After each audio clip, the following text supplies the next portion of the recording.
بسم اللہ الرحمن الرحیم۔ آج 5 مارچ 2023 ہے اور رات کے 10:16 ہو رہے ہیں اور 2 گھنٹے کے بعد تاریخ بدل جائے گی اور تاریخ 6 مارچ 2023 ہو جائے گی۔ 6 مارچ پاکستان کی تاریخ کا ایک بلیک ڈے ہے، بلکہ بلیک ڈے نہیں کہنا چاہیے کہ اٹ از اے بلیک ایرا۔ 6 مارچ 1953 کو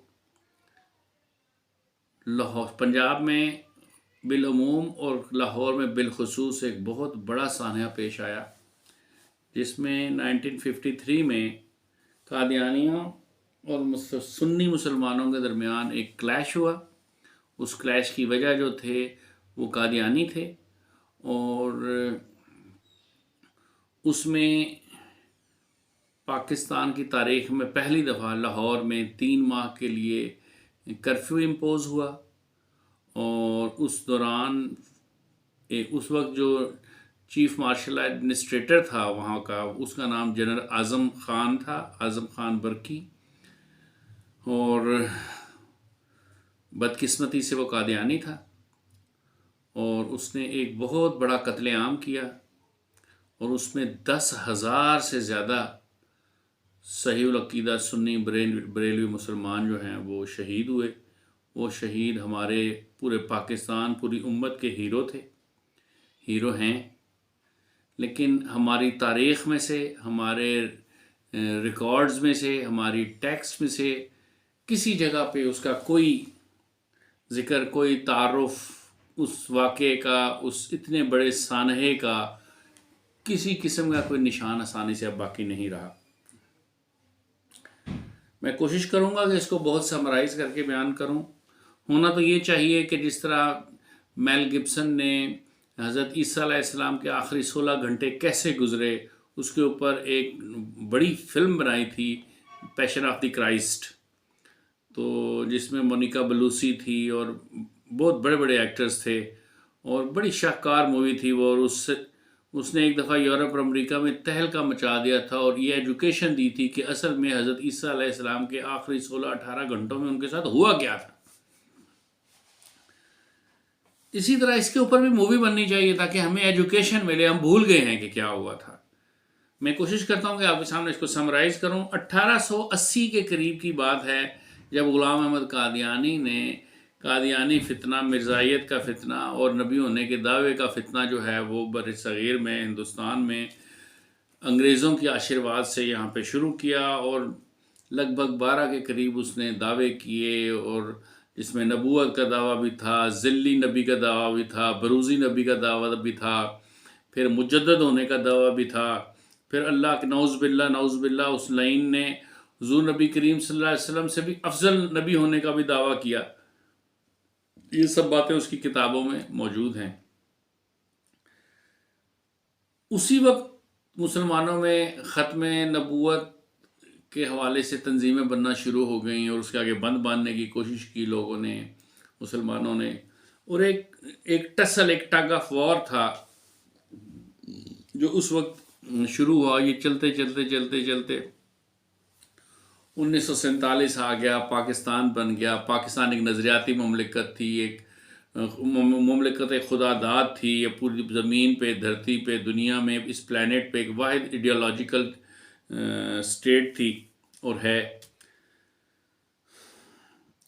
1947 کے میں ملک بننے کے ساتھ ہی ہوا یوں کہ جو پنجاب ریجمنٹ برٹش آرمی کے پاس کام کر رہی تھی، وہ جو پاکستان کے حصے میں آئی، اس وقت اس میں جو بھی بڑے آفیسرز تھے، جو بریگیڈیئر اور میجر جنرل اور لیفٹیننٹ جنرل کے رینک پہ تھے، وہ سب قادیانی تھے۔ پھر فرقان فورس تھی، یہ ایک عسکری ونگ ہے قادیانیوں کا، مرزائی تحریک کا۔ چنانچہ قادیانیوں نے آہستہ آہستہ بیوروکریسی میں، پاکستان کے تمام انسٹیٹیوشنز میں، ہماری تمام افواج میں اپنی جڑیں مضبوط کیں، اور وہ جو کی پوسٹ تھی ان کے اوپر آ گئے۔ دیکھیے، جیسا کہ آپ کو معلوم ہے کہ سر ظفر اللہ خان جو تھا وہ پاکستان کا پہلا وزیر خارجہ تھا، اور وہ قادیانی تھا، احمدی تھا وہ، اور اس کی وہ کھلے عام تبلیغ کیا کرتا تھا. تو پاکستان بنا کے ابھی وہ لوگ جنہوں نے اپنی جانوں کے نذرانے پیش کیے، جس میں ان کے لاشیں مسلح ہوئیں، جس میں ہزاروں لاکھوں مسلمان عورتیں پارٹیشن کے بعد سکھوں ہندوؤں کے پاس ہی رہ گئیں. آشا اوشا بن گئی، عائشہ کو اوشا کے نام دے دیا، اور کچھ سے کچھ ہو گئی تاریخ، کچھ سے کچھ ہو گئی تہذیب، کچھ سے کچھ ہو گئی اخلاقی بنیادیں معاشرے کی. ایسے میں بہت زور شور سے قادیانیوں نے اپنے اس فتنے کی، اپنے مذہب کی، اپنی ایڈیالوجی اور اپنی فلسفی کی تبلیغ کی. اور پاکستان 1947 سے لے کے 1953 تک ایک طرف انہوں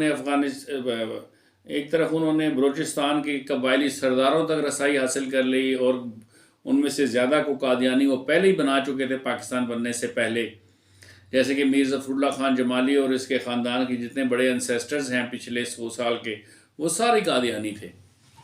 تو اس طرف پنجاب پورے میں، اور پھر اس کے علاوہ قادیان میں، اور مطلب انہوں نے اپنی اچھی خاصی جڑیں مضبوط کی. ربوہ شہر بن چکا تھا چناب نگر میں، اور پھر اس کے علاوہ سندھ میں بھی ان کا اپنا ایک اسی طرح ربوہ 2 کہہ لیں، یا ربوہ کی طرح پاکستان میں اسٹیٹ کے اندر ایک اسٹیٹ تھی. اس وقت انہوں نے مسلمانوں کو ٹیسٹ کرنے کی کوشش کی، اور ایسی حرکتیں جان بوجھ کر کی کہ کسی طریقے سے مسلمان کسی بات پہ طیش میں آئیں اور پھر ہم ان کو ماریں. انہوں نے پوری پلاننگ کی ہوئی تھی، ان کے پاس بڑا جدید اسلحہ تھا. اب تو یہ تاریخ 1953 کی ختم نبوت کی جو تحریک ہے، اس کی جو سانحہ ہے، اس کے تو اب وہ جو سینہ بسینہ جنہوں نے سنا، اب تو وہ لوگ بھی شاید ختم ہو گئے ہیں. ہمیں اس لیے پتہ ہے یہ کہ ہمارے پہ اللہ کا احسان ہے کہ ہمارے بڑے بزرگوں نے اس 1953 کی تحریک میں، موومنٹ میں حصہ لیا، اپنے خون کے نذرانے پیش کیے. اور پھر یہ کہ میرا بنیادی تعلق بھی اندرون شہر لاہور سے ہے.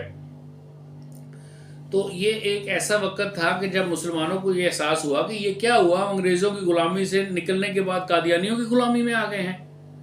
کہ وزیر اعظم وہ ناظم الدین وہ بھی قادیانی، اور فوج میں بڑے بڑے جو جرنیل تھے وہ بھی قادیانی، بیوروکریسی میں جو لوگ تھے وہ بھی قادیانی، وزیر جو تھے سارے بڑے بڑے وہ بھی قادیانی.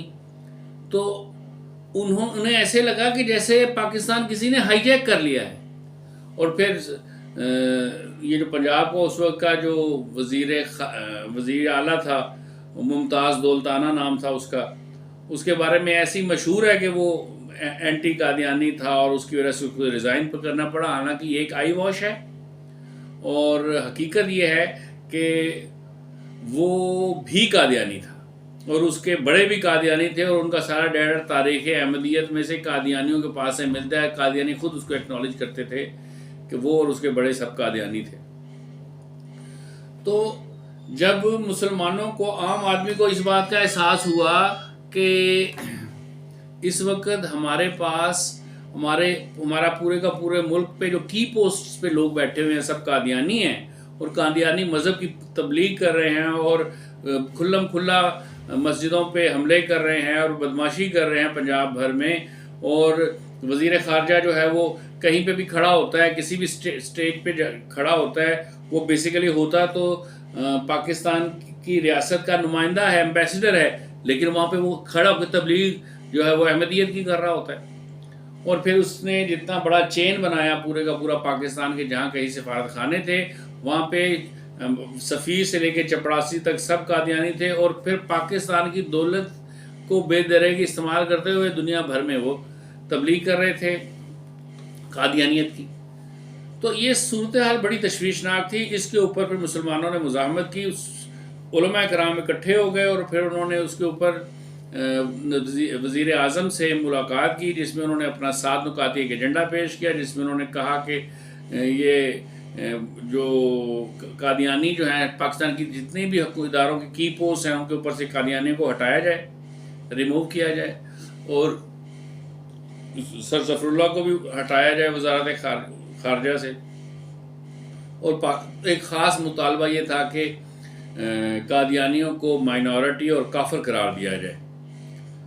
تو وزیر اعظم نے اس حمایت اور یہ بھی کہا کہ اگر آپ اس کے اوپر نہیں آئیں گے تو پھر ہم راست اقدام خود سے کریں گے.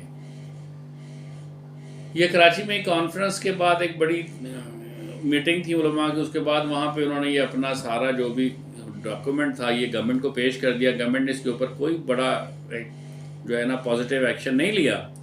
اور یہ یعنی کہ جنوری 1953 سے یہ شروع ہوا. فیبرری اور مارچ تک کے جب بہت سارے کلیشز اور بہت سارے معاملات ہوئے تو ایٹ دی اینڈ مسلمانوں نے لاہور میں ایک پرامن جلوس نکالا, ایک ریلی نکالی. اس ریلی پہ قادیانیوں نے حملے کیے اور گولیوں سے کئی مسلمانوں کو بھون ڈالا. اس کے باوجود مسلمانوں نے کسی قسم کی قانون کو ہاتھ میں نہیں لیا اور نسبت روڈ پہ یہ سانحہ پیش آیا. ٹیمپل روڈ پہ واقعات سانحے قتل کے پیش آئے جو کہ قادیانیوں نے کیے.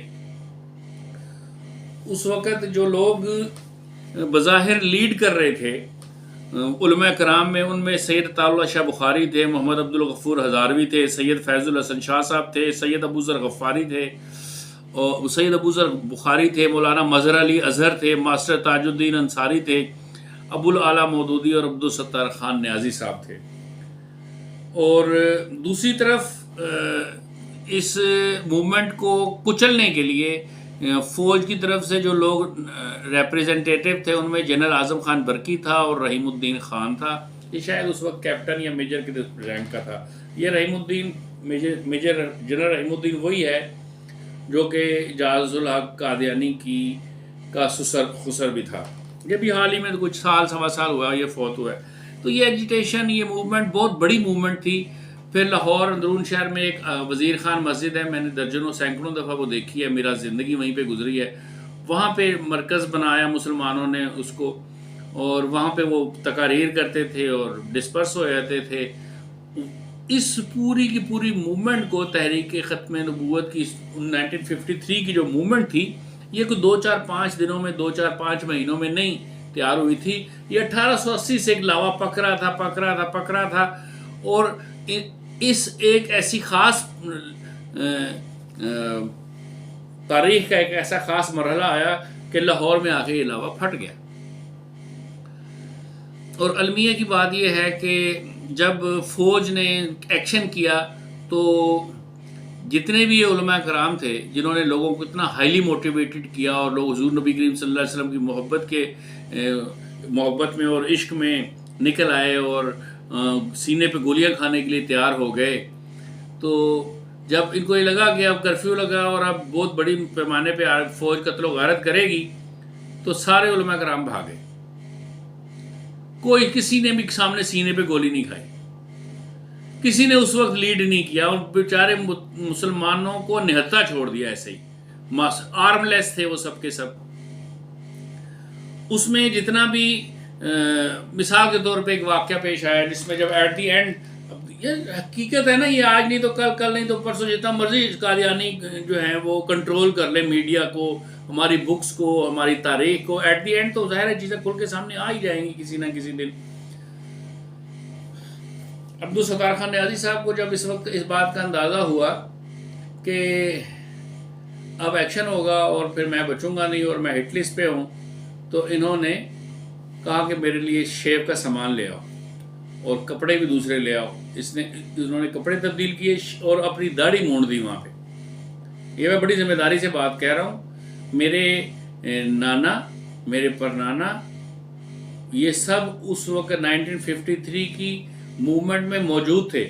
اور میرے نانا آغا عصمت اللہ صاحب مرحوم کے بہت قریبی تعلقات تھے ان کے. وہ ظاہر بہت مالدار آدمی تھے, تو علماء کو تو آپ کو پتہ ہے اس طرح کے مالدار لوگ چاہیے ہوتے ہیں, اور پھر وہ عاشق رسول بھی ہوں, نیک صالح صحیح العقیدہ سنی بریلوی بھی ہوں. تو یہ ان کی آنکھوں کے سامنے کا واقعہ ہے کہ ان کے سامنے, میرے نانا کے سامنے انہوں نے یہ سب کچھ کیا. اور پھر چھتیں پھلانگتے ہوئے, ورلڈ سٹی جو ہے, چھتیں پھلانگتے ہوئے چینی والے والی مسجد سے نکلتے یہ دور ایک جگہ سے پانی والے تالاب کے قریب سے کہیں سے روڈ پہ اترے, ٹانگے میں بیٹھے اور منٹو پارک کی طرف کہیں نکل گئے اور اریسٹ نہیں ہوئے. پیچھے مسلمانوں نے گولیاں کھائیں. وہ واقعہ بھی آپ نے سنا ہوگا کہ کسی مال روڈ سے بارات جا رہی تھی کسی لڑکے کی, اس کی ماں بھی ساتھ ہی, پتہ چلا کیا ان کا جی حضور صلی اللہ علیہ وسلم کی ختم نبوت کے اوپر یہ ایجیٹیشن. انہوں نے کہا ٹھیک ہے تم جاؤ بیٹے, تم بھی آگے ہو جاؤ. اس نے وہ گیا اور اس کو گولی لگی اور وہ شہید ہو گیا. یہ کوئی ایک واقعہ نہیں ہے، اس کے بہت دنیا گواہ ہے جی. پاکستان اس ساری کی ساری ایجیٹیشن میں ایٹ دی اینڈ جنرل اعظم برکی نے، جس کے نام کے اوپر اعظم کلاتھ مارکیٹ ہے، اس پلیت کے نام کے اوپر ہونا یہ چاہیے کہ اس کا نام غازی علم الدین شہید مسجد مارکیٹ ہونا چاہیے. تو اس کی اس ساری صورتحال میں اس کے بہت سارے کمپلیکس پہلو ہیں، جس میں سے ایک یہ بھی ہے کہ قادیانیوں نے بعد میں یہ کوشش کی کہ جماعت الاحرار جو تھی اس کو، یعنی کہ سید عطا اللہ شاہ بخاری کو ایک پارٹی بنا کے کھڑا کر دیا، اور ادھر احمدی کھڑے ہو گئے پارٹی بنا کے. حقیقت یہ ہے کہ عطا اللہ شاہ بخاری جو تھے وہ صرف واحد ایک پارٹی نہیں تھے اس سارے کیس میں، بلکہ حقیقت یہ ہے کہ اس میں اصل میں جو پارٹی تھے وہ صحیح العقیدہ مسلمان سنی اور بریلوی لوگ تھے، جو حضور صلی اللہ علیہ وسلم سے بے پناہ عشق رکھتے ہیں، حضور کو خاتم النبیین بھی مانتے ہیں، حیات النبی بھی مانتے ہیں، حاضر و ناظر بھی مانتے ہیں، سراپا نور بھی مانتے ہیں، اور رحمت للعالمین بھی مانتے ہیں. تو یہ اصل میں یہ جنگ ان کی اور قادیانیوں کی، قادیانی پلیت نظریات کے درمیان تھی.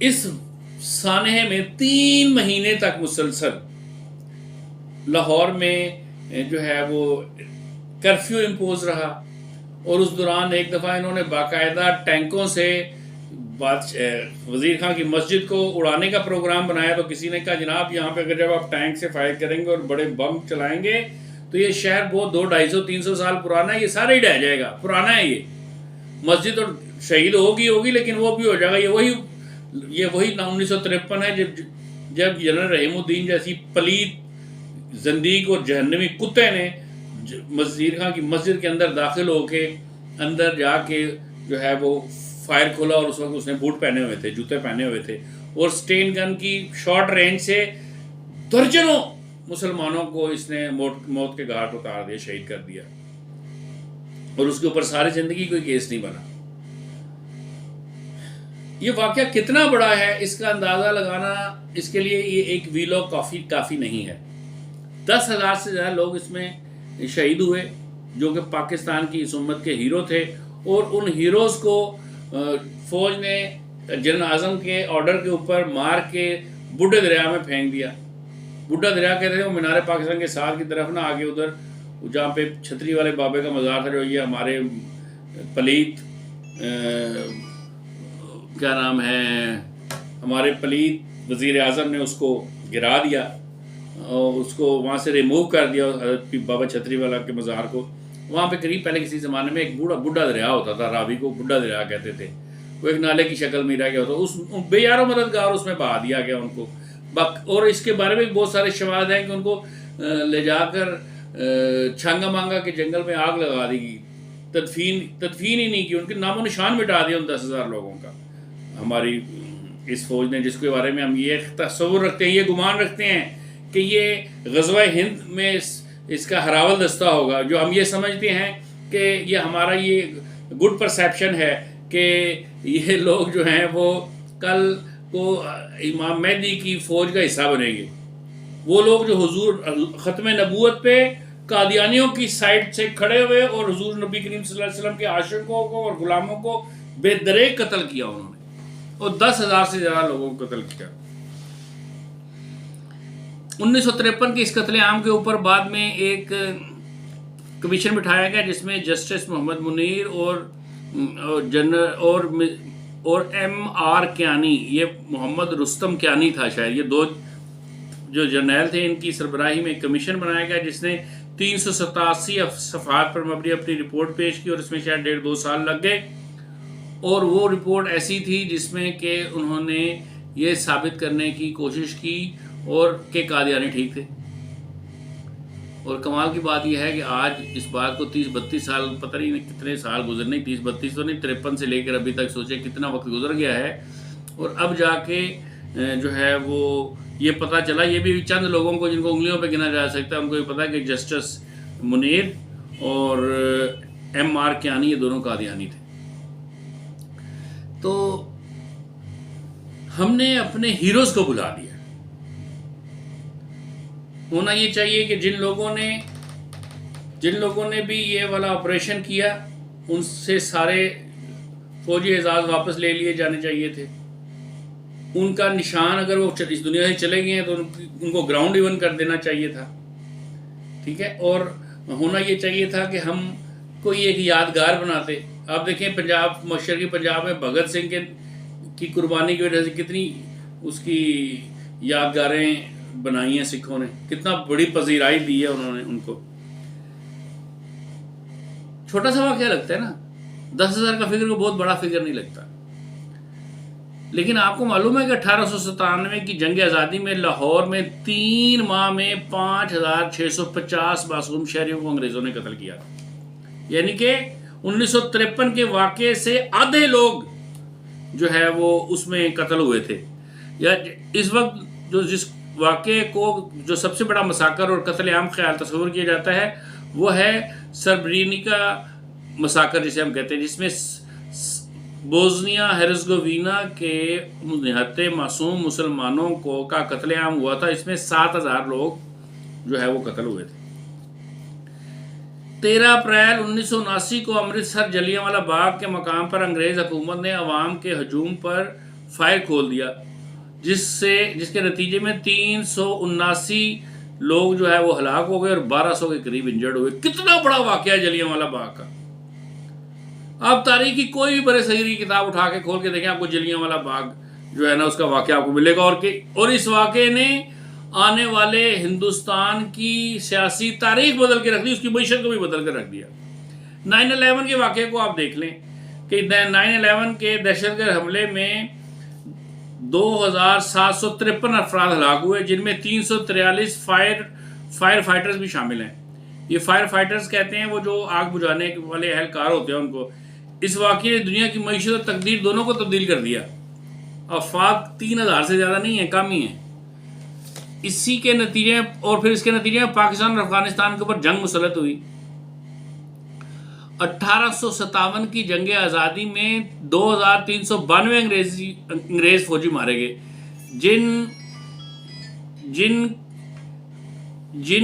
جبکہ ایسٹ انڈیا کمپنی حکومت نے 1 لاکھ سے زیادہ ہندوستانیوں کو موت کی نیند سلا دیا. اور 1859 تک یہ واقعات ہوتے رہے. پھر آپ نے 1989 میں چائنا بیجنگ میں ایک بہت بڑا اسکوائر ہے جسے تیانامن اسکوائر کہتے ہیں، تیانامن کارنر بھی کہتے ہیں. تیانامن کارنر پہ ایک بہت بڑی ایجیٹیشن ہوئی اور اس میں وہاں کے جو اسٹوڈنٹس تھے اسپیشلی یونیورسٹی اور کالجز کے، مجھے وہ وقت یاد ہے. اس میں میرے پاس ابھی بھی شاید کہیں پڑھے ہوں گے نیوز ویک اور ٹائمز کے اس زمانے کے پرچے جو ہفتہ وار نکلتا ہے، مشہور ترین دونوں رسالے ہیں. اس میں انہوں نے دکھایا کہ وہ جب وہ واقعہ پیش آیا تو اس میں وہ سب نے ایک جگہ پہ اکٹھے ہو گئے اور گورنمنٹ کے خلاف ایجیٹیشن کیا. انہوں نے کہا ہم کو ڈیموکریسی چاہیے، آپ لوگ بہت کرپشن کر رہے ہیں، بہت اقربا پروری ہے چائنا کی حکومت اور اس کے سارے کلچر میں، ہمیں یہاں پہ ڈیموکریسی چاہیے، ہم یہاں پہ چاہتے ہیں اپوزیشن بھی ہو اور حزب اختلاف اور حزب اقتدار بھی ہوں. اس طرح کے ان کے مطالبات تھے. کچھ دن انہوں نے 2-4 ہفتے وہ وہاں پہ بیٹھے رہے تیانامن کارنر پہ.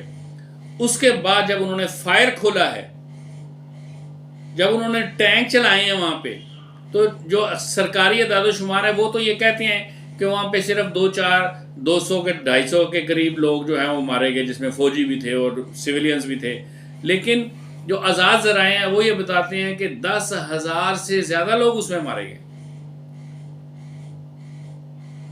آپ پچھلے 100 200 300 400 سال میں یہ واقعہ نہیں دکھا سکیں گے اس طرح کا کہ کسی مسلمان ریاست میں اس مسلمان ملک کی مسلمان فوج نے اس ملک کے ان ریڈیکل مسلمانوں کو جو پاکستان کی آبادی کا 97% سے بھی زیادہ ہیں، جو سب صحیح العقیدہ سنی اور بریلوی تھے اور حضور صلی اللہ علیہ وسلم سے عشق رکھنے والے تھے، عاشق رسول تھے، ان ہیروز کو مسلمان فوج نے ایک ہی شہر میں 10,000 سے زیادہ کو جو ہے نا سلے ڈاؤن کر دیا، قتل کر دیا.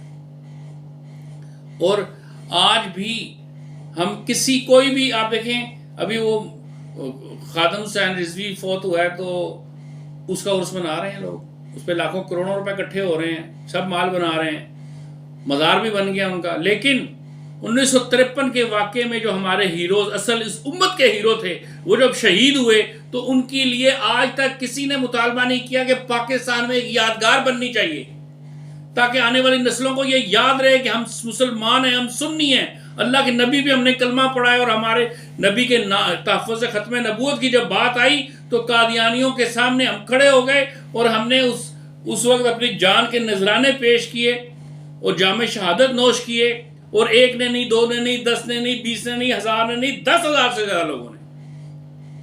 کوئی بات نہیں کرتا.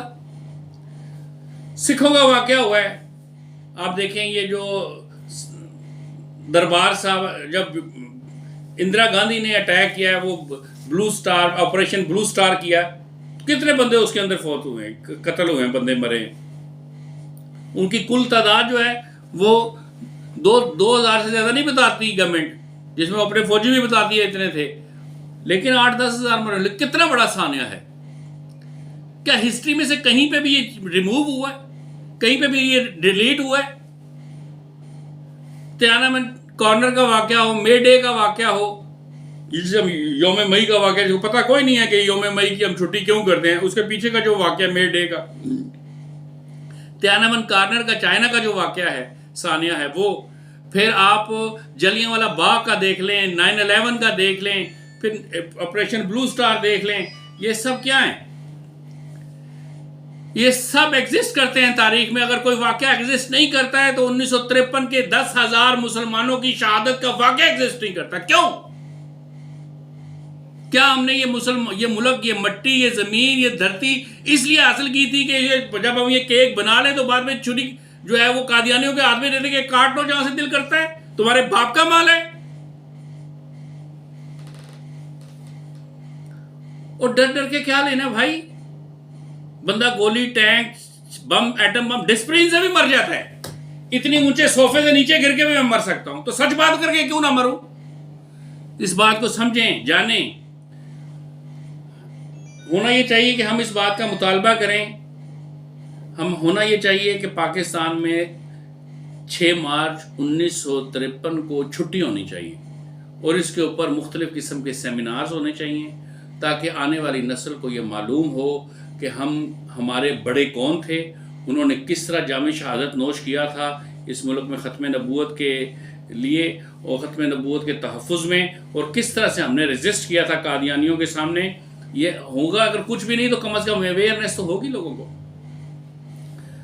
آپ ابھی بھی ویکیپیڈیا پہ اور انسائکلوپیڈیا بریٹانیکا میں جا کے 1953 کی موومنٹ کے اوپر دیکھیں گے لاہور میں کیا ہوا تھا، تو آپ کو کہیں پہ کوئی ریکارڈ نہیں ملے گا. کہیں پہ کوئی ریکارڈ نہیں ملے گا. دنیا کی ہر چیز کا ریکارڈ ملے گا آپ کو. پاکستان میں 1953 کی جو موومنٹ ہے اس میں اس کا، اور جنرل اعظم برکی نے، ملون نے جس قسم کا آپریشن کیا تھا لاہور میں، اور 10,000 مسلمانوں کو، عاشق رسول جو تھے، جو اللہ کے نبی کے واقعی سچے، اس سے بڑی اور عشق کی مثال کیا ثبوت ہو سکتا ہے کہ ایک آدمی اپنے نبی کے نام پہ جس سے اس کو عشق ہے، جس کے اوپر اس نے کلمہ پڑھا ہے، ان کی وجہ سے وہ اپنے سینے پہ گولی کھائے اور اس دنیا سے چلا جائے، اور اس کا کوئی نام لینے والا نہ ہو، اس کی لاش کو اس کے کپڑوں سمیت اس کا کفن نہ دیا جائے، اس کو غسل نہ دیا جائے، اس کی نماز جنازہ نہ ہو، اور اس کو آپ اجتماعی طور پہ جلا کے کسی جگہ پہ ڈمپ کر دیں. طاقت اللہ کی ہے، مالک الملک اللہ کی ذات ہے. نہ طاقت لوہے میں ہے، نہ طاقت توپ میں ہے، نہ طاقت بارود میں ہے، نہ طاقت کسی خاص قسم کے رینک میں ہے. طاقت کا سرچشمہ اللہ کی ذات ہے. یہ ایسا نہیں ہے کہ اگر آج ہم کو یہاں پہ تمغے لگ گئے ہیں تو ان تمغوں کو دیکھ کر فرشتے بھی ہمیں قبر میں سلوٹ ماریں گے. ایسا نہیں ہوگا. وہاں پہ حساب دینا پڑے گا، ایک ایک ملی میٹر کا حساب دینا پڑے گا.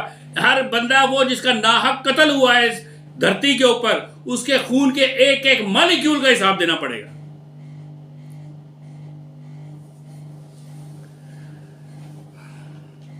مینار پاکستان ہم نے بنا لیا. کیا جی 23 مارچ 1940 کو ایک قرارداد منظور ہوئی تھی. معلوم ہے وہ قرارداد کی ڈرافٹنگ بھی ایک قادیانی نے کی تھی. ہمارے پاس تو اس وقت بھی یہ پتہ نہیں چلا کہ یہ بندہ قادیانی ہے بڑوا.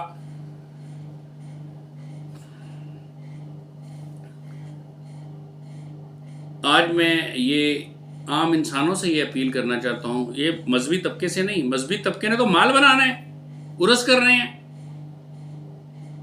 آپ دیکھیں کوئی بھی مذہبی جماعت آپ بتائیں، چاہے وہ دیوبندی ہو، چاہے وہ اہل حدیثوں کی ہو، چاہے وہ بریلوی مکتبہ فکر کی ہو، کوئی آپ کو یہ نہیں کہے گا کہ اس دن چھٹی کرو، کوئی آپ کو یہ نہیں کہے گا اس کو بلیک ڈے کے طور پہ مناؤ، کوئی یہ مطالبہ نہیں کرے گا کہ پاکستان میں 1953 کے 10,000 شہداء کی یاد میں ایک یادگار بننی چاہیے۔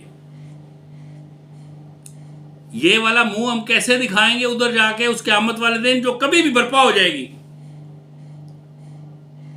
جب یہ زمین دھرتی ہے، جو پہاڑ جو ہیں یہ دھنی ہوئی اون کی طرح ہو جائیں گے، جب آسمان شک ہو جائے گا، جب ستارے بے نور ہو جائیں گے، قیامت جب روز حشر قائم ہوگا، وہ کون سا منہ لے کے جائیں گے آپ پاکستانی، ہم مسلمان، اللہ اور اللہ کے نبی کریم صلی اللہ علیہ وسلم کے سامنے؟ ہمارا تو المیہ یہ ہے کہ ہمیں صحیح طریقے سے کلمہ پڑھنا نہیں آتا۔ اب راستے میں 100 آدمیوں کو روک لیں، پڑھے لکھے ان پڑھ سب کو، کوئی آپ کو پورا صحیح تلفظ کے ساتھ کلمہ نہیں سنا سکے گا۔ لفظ محمد اور اللہ ہمیں صحیح طریقے سے تلاوت کرنا، صحیح تلفظ کے ساتھ پڑھنا نہیں آتا۔ اللہ سے دعا ہے کہ اللہ سبحانہ تعالیٰ 1953 کے 10,000 شہداء کے خون کے صدقے میں ہمارے گناہ معاف فرمائے اور ہمیں بھی سرخرو کر کے اس دنیا سے لے کر جائے۔ وما علینا الا البلاغ۔